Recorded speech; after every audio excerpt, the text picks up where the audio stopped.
नमस्कार दोस्तों, आज 29 जुलाई वार मंगलवार, हिंदी तिथि श्रावण शुक्ल पक्ष की पंचमी। और आइए अब बात करते हैं आज के मुख्य समाचार में देश भर की तमाम बड़ी खबरों पर नजर डालते हैं। श्रीनगर की सेना का ऑपरेशन महादेव, 3 पाकिस्तानी ढेर। दोस्तों, जम्मू कश्मीर के श्रीनगर के लिडवास में सेना ने सोमवार को 3 पाकिस्तानी आतंकियों को ढेर कर दिया है। इसकी जानकारी इंडियन आर्मी की चिनार कॉर्प्स ने दी है। सेना ने बताया कि ऑपरेशन महादेव के तहत यह कार्रवाई की गई है। मीडिया रिपोर्ट्स के मुताबिक मारे गए आतंकियों में पहलगाम हमले का मुख्य आरोपी आसिम मूसा भी शामिल है। हालांकि सेना ने इसकी कोई आधिकारिक पुष्टि नहीं की है। भारतीय सेना आज यानी मंगलवार को ऑपरेशन महादेव पर जानकारी दे सकती है। आतंकियों के पास से अमेरिका निर्मित M4 carbene, AK-47, 17 rifle, grenade मिले हैं। इसके अलावा और भी कई संदिग्ध सामान बरामद हुए हैं। इंडियन आर्मी के अधिकारियों ने बताया कि खुफिया जानकारी के बाद सुबह सर्च ऑपरेशन चलाया गया। इस दौरान दूर से 2 गोलियां चलने की आवाज़ सुनी गई। चलिए अगली खबर देखते हैं। 1 अगस्त से लागू होंगे UPI के नए नियम। अगर आप यूनिफाइड पेमेंट सिस्टम यानी UPI ऐप से बार बार बैलेंस चेक करते हैं तो 1 अगस्त से ऐसा करने में आपको परेशानी हो सकती है। 1 अगस्त से आप एक दिन में 50 से ज़्यादा बार UPI ऐप के जरिए बैलेंस चेक नहीं कर सकेंगे। ये बदलाव यूजर्स, बैंकों और मर्चेंट सभी के लिए लागू है। इसके अलावा ऑटो पे जैसे EMI सब्सक्रिप्शन या बिल पेमेंट अब दिन में किसी भी समय नहीं बल्कि तय समय स्लॉट्स में होंगे। इसके अलावा अगर कोई पेमेंट अटक जाता है तो आप उसका स्टेटस सिर्फ 3 बार चेक कर सकते हैं, वो भी हर बार 90 सेकंड के गैप के साथ। NPCI का कहना है कि UPI सिस्टम पर बहुत ज़्यादा लोड पड़ रहा है, खासकर पीक आवर्स में बार बार बैलेंस चेक करना या ट्रांजैक्शन स्टेटस चेक करने से सिस्टम स्लो हो जाता है। चलिए अगली खबर देखते हैं। 25 जुलाई को बिहार की मतदाता सूची के विशेष गहन पुनरीक्षण यानी वोटर वेरिफिकेशन के पहले चरण का काम पूरा हो गया है। इसमें 65 लाख लोग अपने पते पर नहीं मिले, इसलिए उनका नाम नहीं होगा। हालांकि चुनाव आयोग ने स्पष्ट किया है कि अगर किसी योग्य मतदाता का नाम सूची से छूट गया हो या किसी अयोग्य व्यक्ति का नाम गलती से जुड़ गया हो तो 1 अगस्त से 1 सितंबर तक आपत्ति या दावा कर सकता है, उसका नाम जोड़ा या हटाया जा सकेगा। चुनाव आयोग के मुताबिक 65 लाख लोग अपने पते पर नहीं मिले हैं। अगर उनका नाम फाइनल लिस्ट में भी शामिल नहीं किया गया तो बिहार की 243 विधानसभा सीटों में से हर सीट पर 26,748 नाम हटेंगे। इसका असर विधानसभा चुनाव पर पड़ सकता है क्योंकि जीत हार का अंतर काफ़ी कम होता है। 2020 विधानसभा चुनाव के आंकड़ों को देखें तो 26,400 से कम वोटों से 243 में से 189 विधानसभा सीटों पर जीत हार तय हुई थी। इसमें से NDA 99 और महागठबंधन 85 सीटों पर जीता था। एक सीट लोजपा, बसपा और निर्दलीय तथा 2 सीट AIMIM जीती थी। बिहार के मुख्य निर्वाचन पदाधिकारी विनोद सिंह गुंजियाल ने बताया कि जिन वोटर्स का नाम छूट जाएगा उनको एक और मौका मिलेगा। उन्हें फॉर्म 6 भरना होगा, साथ ही एक डिक्लेरेशन और डॉक्यूमेंट देना होगा। जो मतदाता इस समय अस्थायी रूप से राज्य के बाहर रह रहे हैं और किसी अन्य स्थान पर वोटर रजिस्ट्रेशन नहीं कराया है वे ऑनलाइन फार्म भर सकते हैं। इसके अलावा वे प्रिंटेड फार्म भरकर या तो परिवार के जरिए BLO को सौंप सकते हैं या व्हाट्सएप के माध्यम से भेज सकते हैं। फॉर्म 6 भरने की प्रक्रिया भी आप समझ सकते हैं दोस्तों। आप चुनाव आयोग की वेबसाइट से फॉर्म 6 डाउनलोड करें। इसके बाद फॉर्म को ध्यान से भरें और फॉर्म को भरने के बाद BLO यानी बूथ लेवल ऑफिसर या चुनाव आयोग के कार्यालय में जमा करवा दें। चलिए अगली खबर देखते हैं। दुनिया का सबसे घातक हेलीकॉप्टर राजस्थान में बॉर्डर पर तैनात। आसमान में उड़ने वाली तोप यानी attack helicopter Apache AH-64E guardian Rajasthan पहुंच चुके हैं। फ्लाइंग टैंक नाम से मशहूर इन हेलीकॉप्टर की तैनाती पाकिस्तान के महत्वपूर्ण सैन्य ठिकानों को टारगेट पर रखते हुए की जा रही है। अपाचे हर 1 मिनट में 625 राउंड फायर करने में सक्षम है। 120 राउंड फायर एक साथ किए जा सकते हैं। इसमें ताकतवर हेल फायर मिसाइलें लगी है। ये लंबी दूरी तक दुश्मन सेना के टैंक, बंकर, रडार स्टेशन समेत अन्य सैन्य ठिकानों को तबाह कर सकती है। इसका मटमैला रंग राजस्थान के लिहाज से महत्वपूर्ण है। चलिए अगली खबर देखते हैं। निसार सैटेलाइट 30 जुलाई को लॉन्च होगा। इसरो और नासा मिलकर पहली बार ऐसा सैटेलाइट लॉन्च कर रही है जो पूरी धरती पर नजर रखेगा।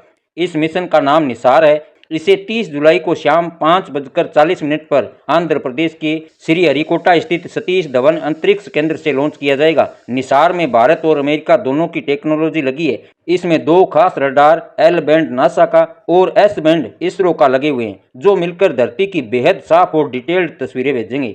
इस सैटेलाइट से वैज्ञानिकों को भूकंप, ज्वालामुखी, भूस्खलन, बर्फबारी, जंगलों और खेती में हो रहे बदलाव समझने में मदद मिलेगी। यह सैटेलाइट हर 12 दिन में पूरी धरती की तस्वीरें लेगा। 2400 किलो वजन का यह सैटेलाइट इसरो के 13K स्ट्रक्चर पर बना है। इसमें 12 मीटर का बड़ा एंटीना है जो अंतरिक्ष में 9 मीटर लंबा बूम फैलाकर खुलेगा। दोनों रडार तकनीक मिलकर 240 किलोमीटर चौड़ाई तक की तस्वीरें ले सकती है। यह मिशन 5 साल तक काम करेगा और इसका डेटा सभी के लिए मुफ्त और खुला रहेगा। चलिए अगली खबर देखते हैं। बिहार में हो रहे स्पेशल इंटेंसिव रिवीजन यानी SIR को लेकर सोमवार को सुप्रीम कोर्ट में सुनवाई हुई। कोर्ट ने SIR पर रोक से इनकार कर दिया है। इसके साथ ही चुनाव आयोग से पूछा है आधार कार्ड, वोटर ID और राशन कार्ड को मतदाता पहचान के लिए स्वीकार क्यों नहीं किया जा रहा है।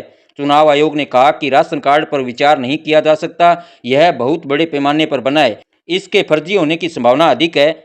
आपको बता दें दोस्तों कि चुनाव आयोग ने 27 जुलाई को SIR के पहले चरण के आंकड़े जारी कर दिए हैं। इसके मुताबिक बिहार में अब 7 करोड़ 24 लाख वोटर हैं। पहले यह आंकड़ा 7 करोड़ 89 लाख था। वोटर लिस्ट रिवीजन के बाद 65 लाख नाम सूची से हटा दिए गए हैं। चलिए अगली खबर देखते हैं। भारत और पंजाबी फिल्म इंडस्ट्री को लेकर विवादित बयान देने वाले पाकिस्तानी कॉमेडियन एक्टर इफ्तिकार ठाकुर को बड़ा झटका लगा है। पिछले 3 पार्ट्स में सुपरहिट साबित हुई फिल्म चल मेरा पुत के चौथे पार्ट में उनके रोल पर कैंची चला दी गई है। रविवार को जारी हुए फिल्म के ट्रेलर में अन्य पाकिस्तानी कलाकार जरूर नजर आ रहे हैं, लेकिन इफ्तिकार ठाकुर के रोल को इतनी तवज्जो नहीं दी गई है। पूरे ट्रेलर में इफ्तिकार ठाकुर के महज 5 सीन रखे गए हैं। यही नहीं, इफ्तिकार ठाकुर का एक ही बयान आखिर में रखा गया है। खास बात यह है कि बयान के बाद भी उनका एक बेइज्जती वाला सीन रखा गया है। चलिए अगली खबर देखिए। एशिया कप 2025 में भारत पाकिस्तान मैच को लेकर पूर्व क्रिकेटर सौरव गांगुली ने कहा, खेल चलते रहना चाहिए लेकिन पहलगाम जैसी घटनाएं नहीं होनी चाहिए। एशिया कप 2025 टूर्नामेंट का आयोजन 9 सितंबर से 28 सितंबर के बीच UAE में होने वाला है। भारत पाकिस्तान के बीच राजनीतिक तनाव के कारण टूर्नामेंट शुरू होने से पहले ही काफ़ी चर्चा में है। इस बार भारत और पाकिस्तान को फिर से एक ही ग्रुप में रखा गया है। ऐसे में दोनों टीमों के बीच कई बार आमना सामना हो सकता है। चलिए अगली खबर देखते हैं। उत्तर प्रदेश में धर्मांतरण रैकेट के मास्टरमाइंड झांगुर बाबा उर्फ जलालुद्दीन को परिवर्तन निदेशालय ने 5 दिन की रिमांड पर लिया है। सोमवार को उसे कड़ी सुरक्षा में लखनऊ स्थित NIA स्पेशल कोर्ट में पेश किया गया। कोर्ट ने झांगुर की 7 दिन की जगह 5 दिन की कस्टडी रिमांड दी।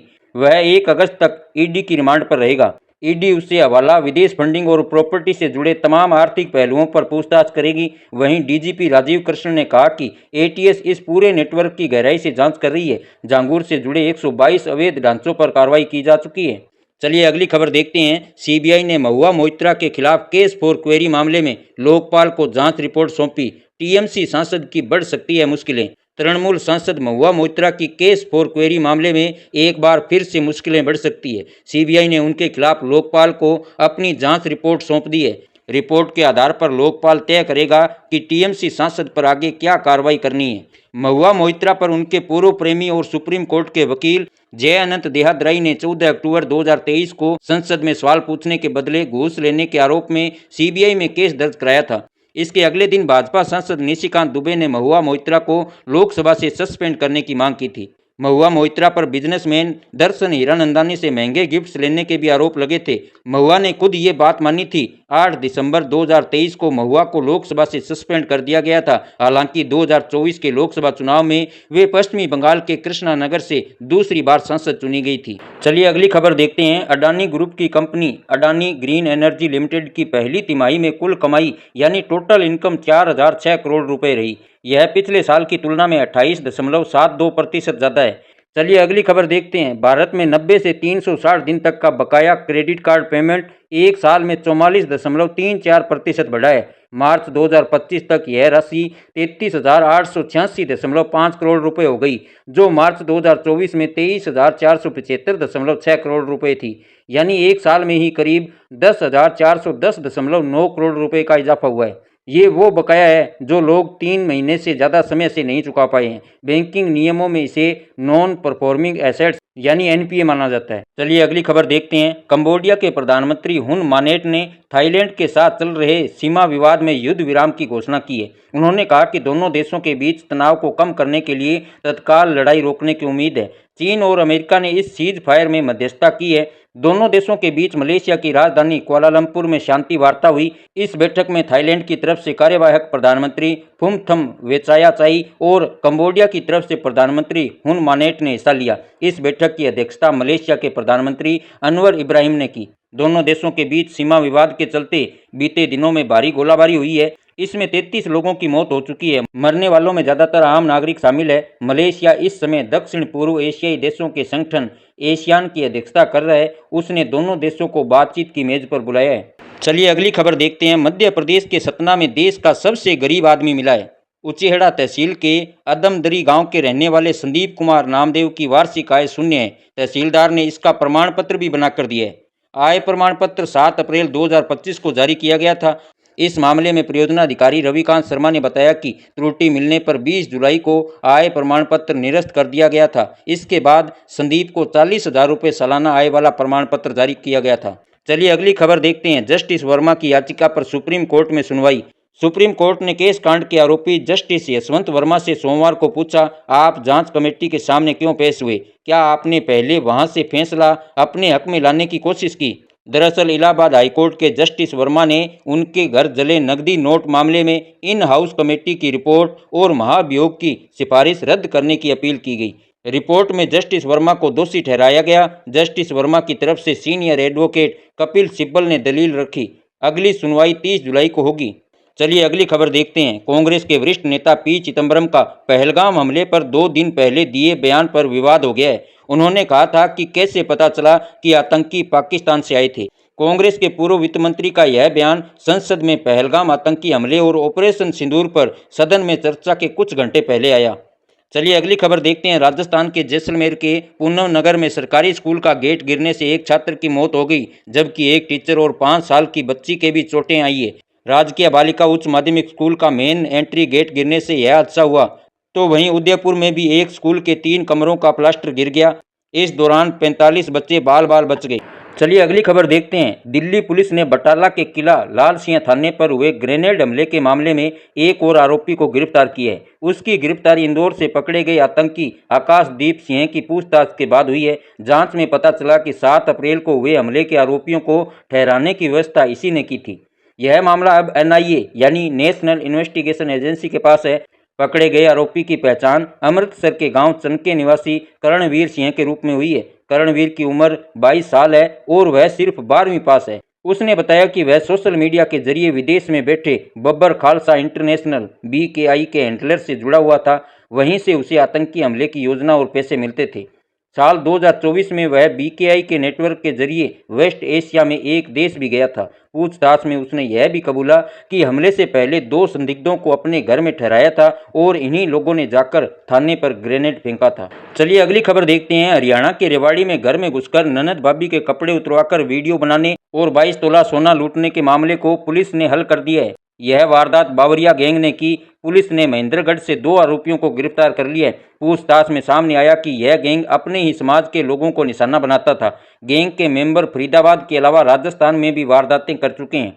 चलिए अगली खबर देखते हैं। भारत के युवा बल्लेबाज तिलक वर्मा दलीप ट्रॉफी में साउथ जोन की कप्तानी करेंगे। टूर्नामेंट का 2025-26 सीजन 28 अगस्त से बेंगलुरु में शुरू होगा। टीम में कुल 15 खिलाड़ी शामिल किए